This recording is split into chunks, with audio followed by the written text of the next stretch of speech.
My governor is in court for eating the World Bank Infrastructure Development Fund. Mr. Speaker, if you go to level 5 hospitals today, be it Kakamega, be it Garissa, Embu, Nyeri, where every year this house appropriates over 350 million, today you will not find Panadol. Today you will not get, if you go to the maternity, women are being told to go and buy basic things for delivery.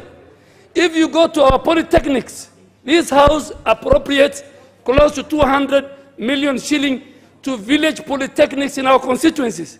I want to ask these members, is there a development in your village polytechnics done by the counties? Mr. Speaker, the essence of this now amendment by the Senate is that this money, both grants, loans, whether it is the one for maternity, whether it is the one for the village polytechnics, even the one for the roads. Let me ask members here, our little money, 16 million, is seen in our constituencies. What about the 200 million given to every county through the division of revenue bill here every year?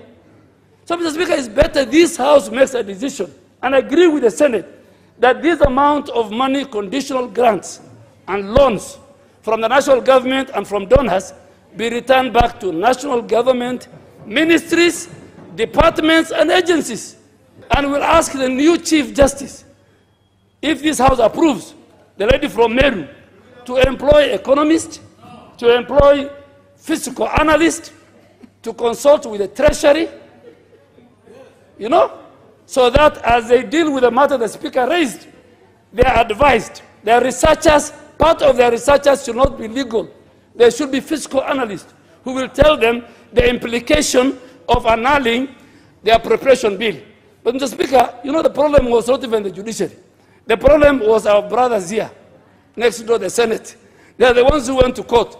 They should have sifted the case properly and remove, you know, bills or acts that touch on themselves.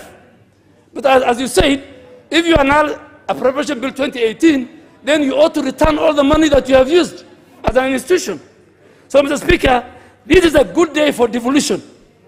Every penny that goes to devolve units, I am sure there are people who want to become governors here. Don't worry. If you behave well, we will bring back this conditional grant. But if you become like the ones who are in power now, we will only give you what is due to you, which is the equitable share. I support, Mr. Speaker.